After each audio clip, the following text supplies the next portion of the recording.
Y hoy vamos a partir en este programa del día ya jueves 22 de mayo del año 2025, vamos a partir de un gran tema. Vamos a tomar como punto de partida, yo creo que el tema medular, el que explica el comportamiento de las izquierdas en nuestros países y particularmente en Uruguay, en nuestra condición de uruguayos, de periodista uruguayo, de comunicador uruguayo y desde Uruguay hacia América Latina. Yo voy a compartir con ustedes momentos de la lectura de este libro muy, muy importante, La Guerra Cultural del Foro de San Pablo. La Guerra Cultural del Foro de Sao Paulo, de Alejandro Peña Esclusa, un especialista en estos temas, un erudito de todo este tema Foro de San Pablo, la izquierda organizada en América Latina, la izquierda marxista, las izquierdas de perfil comunista, el comunismo organizado en América Latina, escrito ya a través de más de 9 libros. Creo que él ya lleva publicados unos 12 o más, creo que 12 libros publicados sobre este tema, Foro de San Pablo, amén de conferencias, entrevistas que concede, simposios. Es decir, está muy dedicado a este tema un venezolano exiliado en los Estados Unidos, sufrió la tortura, sufrió el encarcelamiento, fue un preso político durante el régimen de Chávez, sabe muy bien de qué se trata el régimen venezolano, bolivariano, revolucionario, que ha llevado prácticamente a la máxima expresión política lo que el Foro de San Pablo propone para todos nuestros países en Latinoamérica. Alejandro Peña Esclusa, él es un ingeniero industrial que a su vez también hizo un magíster en políticas públicas y de seguridad, docente universitario, investigador, periodista, escritor, evidentemente. Ya con toda esta suma de libros, se ha consagrado en su vida como un escritor, un fino ensayista, de una prosa ágil, de una prosa también erudicional, pero muy ágil, muy amena, muy asequible o accesible para cualquier lector. Voy a partir desde el comienzo de este libro respecto a lo que él dice en relación a esa fundación del Foro de San Pablo, pero concretamente lo que ocurrió un 30 de mayo de 1995, dado que el Foro de San Pablo se fundó en 1990 por Fidel Castro, Ignacio Lula da Silva y Mario Ludwig. Fundaron el Foro de San Pablo a raíz de, bueno, la hecatombe de la Unión Soviética, la caída de la Unión Soviética y por supuesto que la caída del muro de Berlín. El 30 de mayo de 1995, dice el escritor, fue una fecha que marcó mi vida para siempre. En esa época no existían los celulares inteligentes,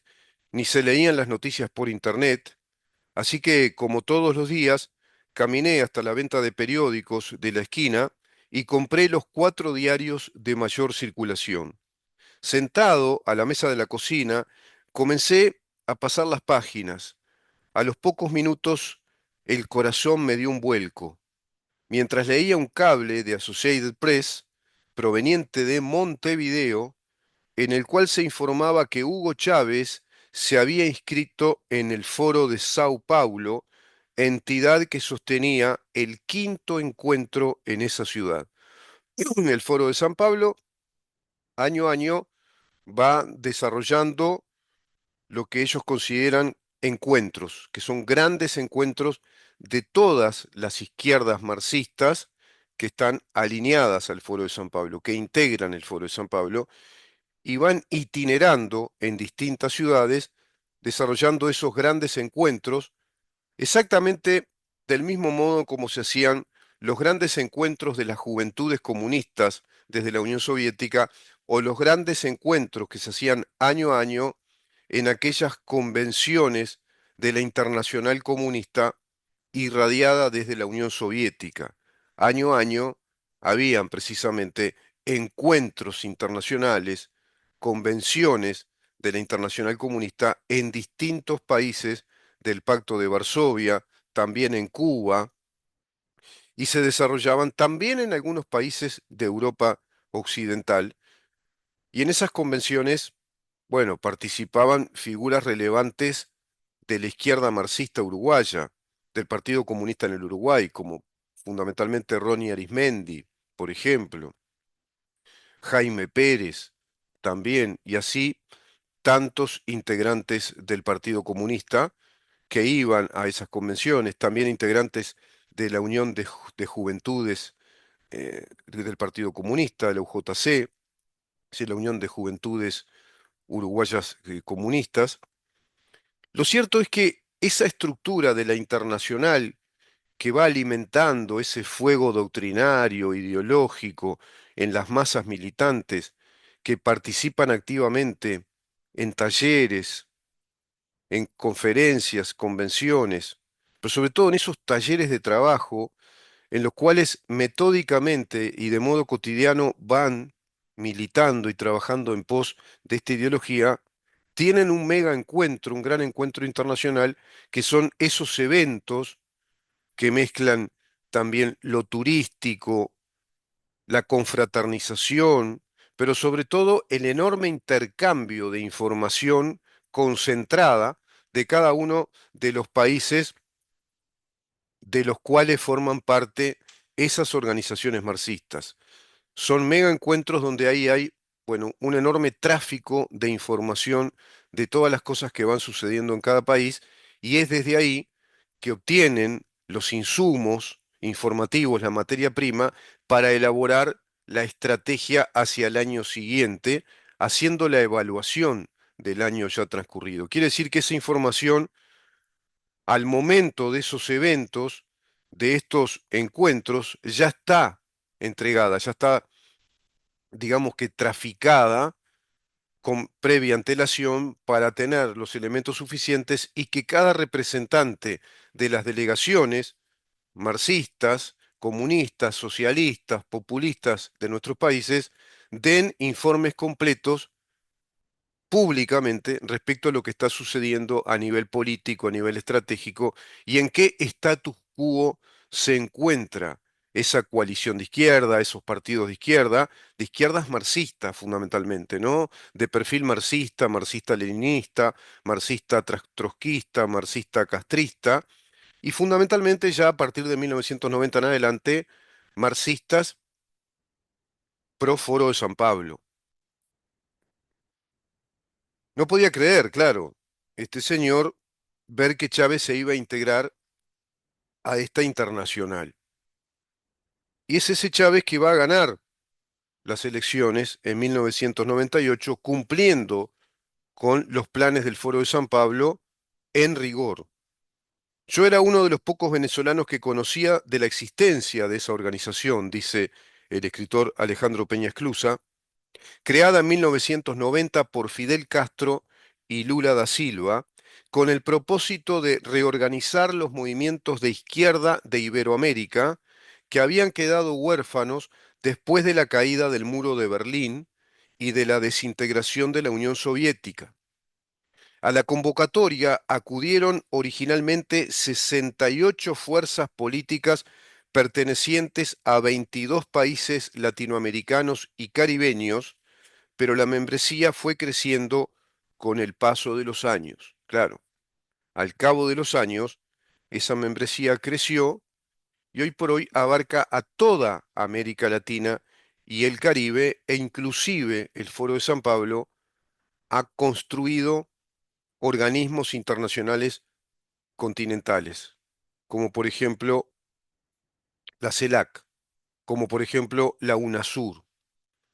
Y además, por otra parte, izquierdizado, marxistizado, organismos internacionales precedentes. Lo intentó con la OEA, no lo logró, lo volvió a intentar, no lo logró, pero sí lo ha logrado con la Corte Interamericana de los Derechos Humanos a nivel de Latinoamérica, aplicando fuertemente esa pseudo doctrina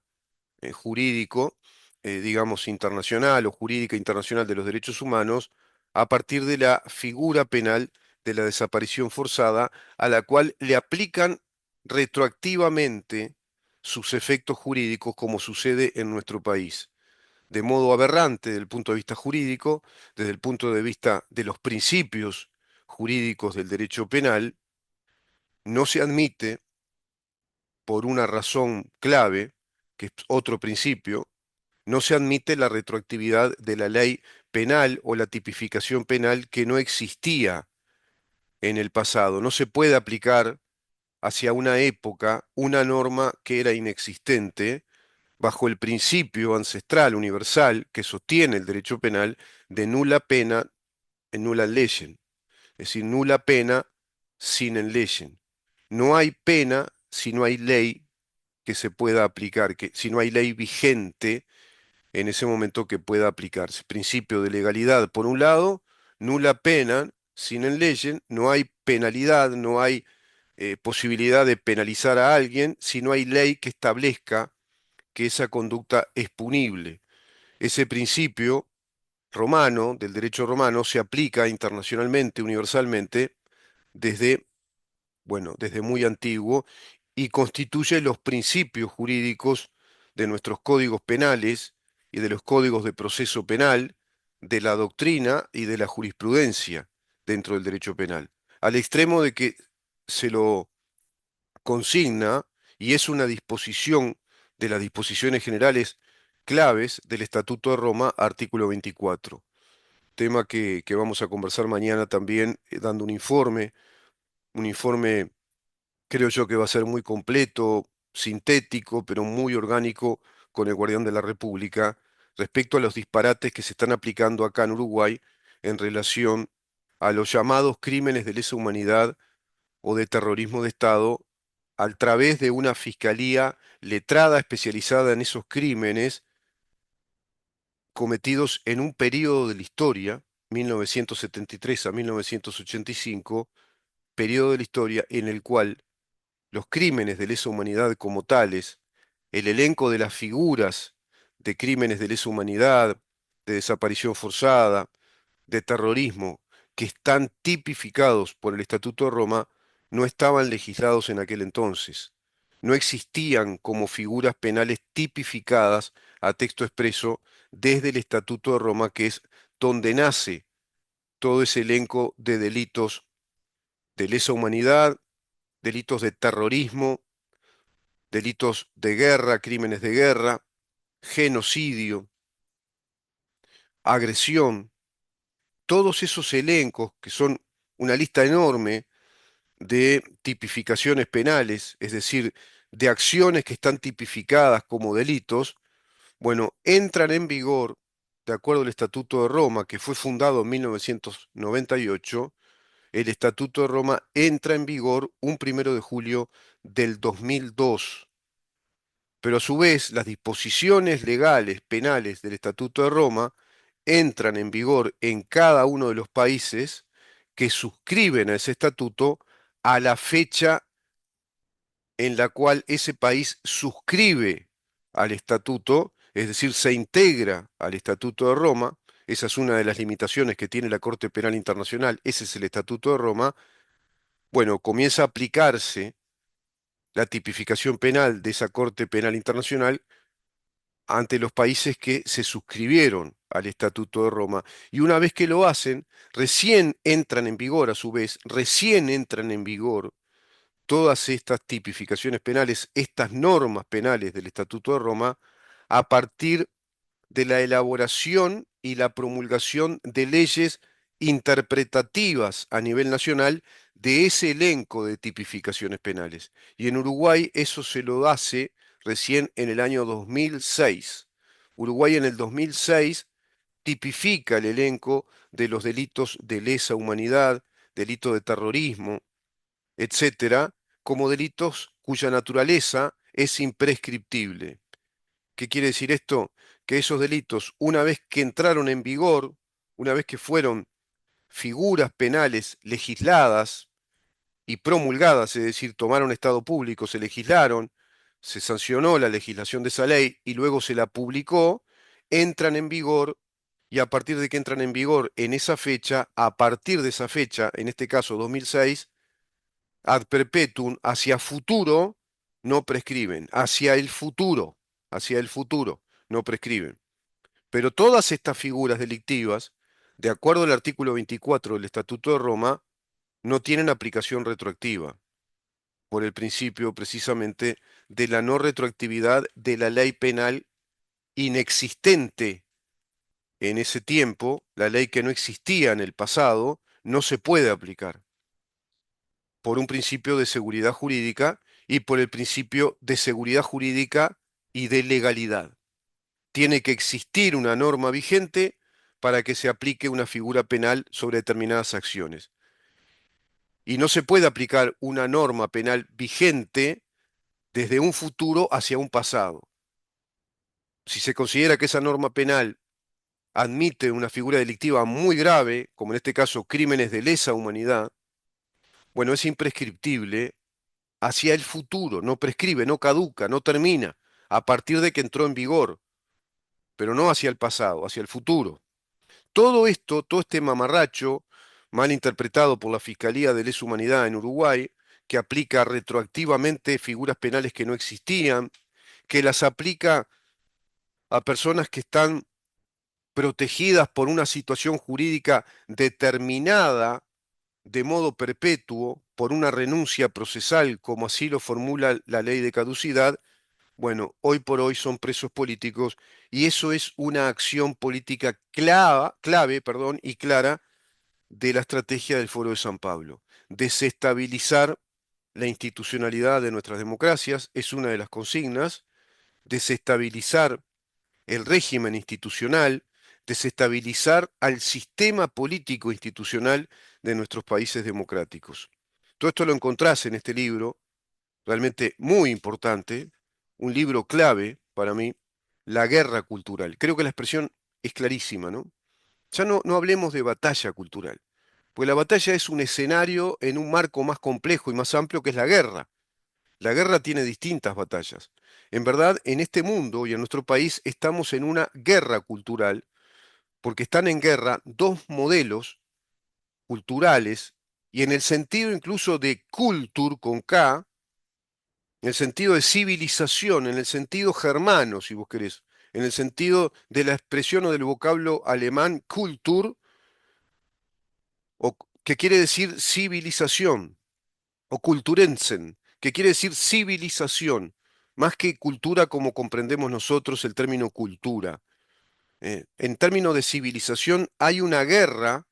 civilizatoria, una guerra cultural en pos de dos modelos de organización de nuestras sociedades, de dos modelos políticos que son jurídico-políticos, jurídico-constitucionales políticos, que son dos cosmovisiones, es decir, una comprensión de la naturaleza humana, una comprensión del ser humano, una comprensión y visión de la naturaleza, de la historia y de nuestro destino.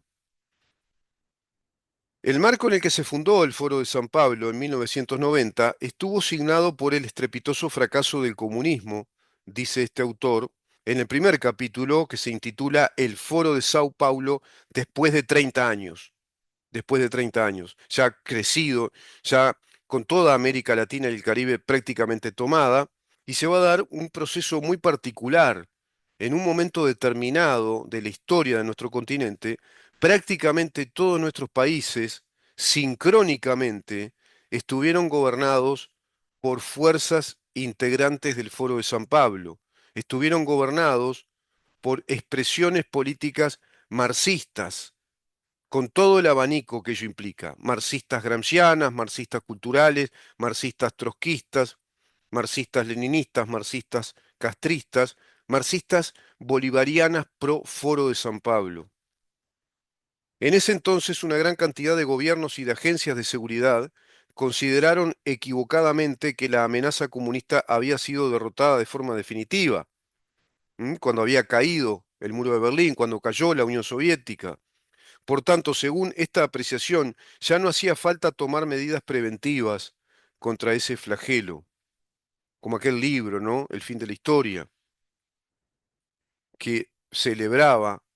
que el liberalismo, que el mundo libre, que las democracias occidentales ya no tenían necesidad de combatir con ese cruento y terrible enemigo que era el comunismo. Se equivocaron. Fukuyama había escrito ese libro, El fin de la historia. Obviaron que el comunismo no es solo un modelo económico, claro, no es un modelo económico solamente. Y tampoco es solo una concepción del Estado, son grandes partes del comunismo. Tiene su teoría del Estado, su concepción del Estado, tiene su teoría económica, tiene su teoría cultural, tiene su filosofía,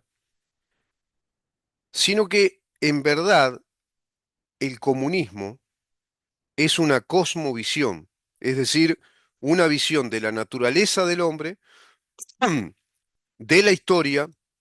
y en general de todos los aspectos del conocimiento humano. Por eso es una cosmovisión. Eso quiere decir una cosmovisión. Es una comprensión o una visión, una perspectiva,